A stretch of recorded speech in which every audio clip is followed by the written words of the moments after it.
Sampai kapan kamu akan berbuat seperti itu terus? Apa kamu tidak yakin bahwasanya azab Allah begitu keras? Allah Subhanahu wa Ta'ala mampu mengadab kamu sekonyong-konyong. Allah Subhanahu wa Ta'ala juga mampu untuk memberikan kepada kamu tiba-tiba tenggelam dalam bumi. Kamu tidak takut pada Allah. Demi Allah ya akhi.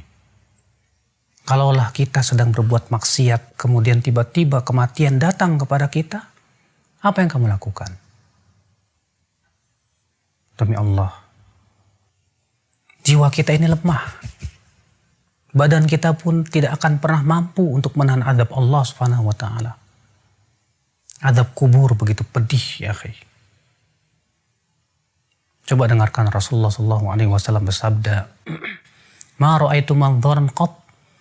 Aku tidak pernah melihat pemandangan afdha yang lebih mengerikan min adzabil qabr, dari azab kubur. Kamu tidak takut dengan azab kubur? Akhi, sesungguhnya azab kubur itu dan kuburan itu adalah merupakan penentu kehidupan kita. Kamu kira setelah kamu mati, lalu kamu dikuburkan di kuburan, kamu akan tenang hidup begitu? Kamu kira setelah kamu meninggal dunia, itu peristirahatan kamu yang terakhir? Kamu tidak akan ditanya oleh malaikat Munkar dan Nakir? Tidak akan dimintai pertanggungjawaban oleh Allah Subhanahu wa Ta'ala? Tidak, demi Allah. Utsman bin Affan saja dahulu, ketika berziarah kubur, beliau menangis. Ketika ditanya kepada Utsman, "Kenapa hai Utsman, ketika dibacakan kepada kamu surga dan neraka, kamu tidak menangis? Tapi ketika kamu berziarah kubur, kamu menangis?"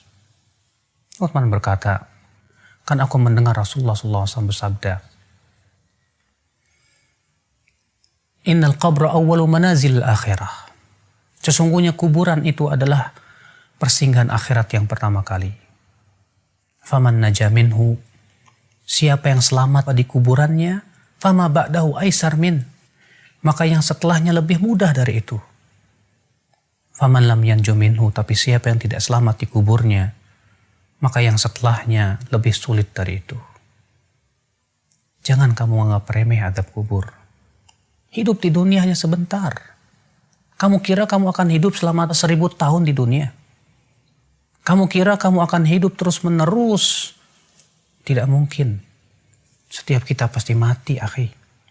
Allah berfirman, "Kullu nafsin dha'iqatul maut."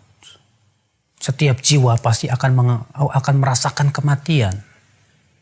Allah berfirman juga, "Innaka mayyitun wa innahum mayyitun." Sesungguhnya kamu itu akan mati dan mereka juga akan mati. Kamu dan saya sama saja. Kita semua akan meninggal dunia. Ini yang harusnya kita pikirkan bersama. Kalau kita terus-menerus berbuat maksiat dan maksiat dan maksiat, bagaimana kalau ternyata malaikat maut datang menjemput kita di saat kita sedang berbuat maksiat kepada Allah? Apakah kamu kira malaikat maut akan tersenyum kepada kamu? Tidak. Dalam hadis Al-Bara' bin Malik, bahwasanya Rasulullah SAW menggambarkan bagaimana kematian orang yang fasik. Kata Rasulullah SAW, apabila orang kafir atau orang fasik itu hendak meninggal dunia, kata Rasulullah, "Ata'ahu malaikatun sudul wujuh." Didatangi malaikat-malaikat yang wajahnya hitam legam. Mereka membawa kain kapan dari api neraka yang baunya sangat tidak enak sekali. Kemudian datang malaikat maut dengan bentuk yang sangat mengerikan, kata Rasulullah. Lalu ia pun duduk di sisi kepalanya si orang fasik ini dan berkata, "Ayyatuhan nafsul khabithah, hai jiwa yang buruk, keluar kamu." Lalu ia pun dikeluarkan nyawanya, seperti mengeluarkan besi yang berduri dalam kailwon yang basah. Sulit, menyakitkan. Kamu siap menghadapi kematian yang menyakitkan seperti itu? Di saat kita sedang berbuat maksiat, ternyata kematian dan ajal mendatangi kita. Kamu siap? Siapa yang siap? Kita semua ingin meninggal dalam keadaan husnul khatimah. Kehidupan dunia bukanlah tempat bersenda gurau. Tapi kita hidup di dunia untuk bercocok tanam. Yang kelak buahnya akan kita tunai. Kita akan tuai nanti dalam kehidupan akhirat, akhi. Apalah dunia? Allah subhanahu wa ta'ala menyebutkan dalam Al-Quran, وَمَا الْحَيَاةُ الدُّنْيَا إِلَّا مَتَاعُ الْغُرُورِ. Tidaklah kehidupan dunia itu kecuali kesenangan yang menipu, kata Allah. Rasulullah SAW pun mengatakan dunia itu sangat hina. Ketika Rasulullah sedang berjalan dengan para sahabatnya, kamu tahu hadis ini? Ketika itu Rasulullah SAW menemukan bangkai seekor kambing yang telinganya putus. Kemudian Rasulullah SAW mengangkatnya dan berkata, siapa yang mau membeli bangkai ini dengan harga 1 dirham? Kata para sahabat, wahai Rasulullah, kalaupun ia hidup, kami tidak mau membelinya. Kenapa? Karena ia cacat, hai Rasulullah. Bagaimana ini sudah menjadi bangkai? Kata Rasulullah, la dunya ahwan indallah min hada. Dunia itu lebih hina di mata Allah daripada bangkai ini. Kita hidup di dunia sebentar, akhi. Apakah hanya karena kita ingin mendapatkan dunia dan dunia, memuaskan syahwat kita dan hawa nafsu kita, kita gadaikan kehidupan yang sepanjang begitu? Kalau misalnya kamu hidup di dunia 60 tahun, tahukah kamu satu harinya di sisi Allah 1000 tahun? Kalau satu hari 24 jam di sisi Allah 1000 tahun, berarti kita hidup di dunia hanya 1,5 jam.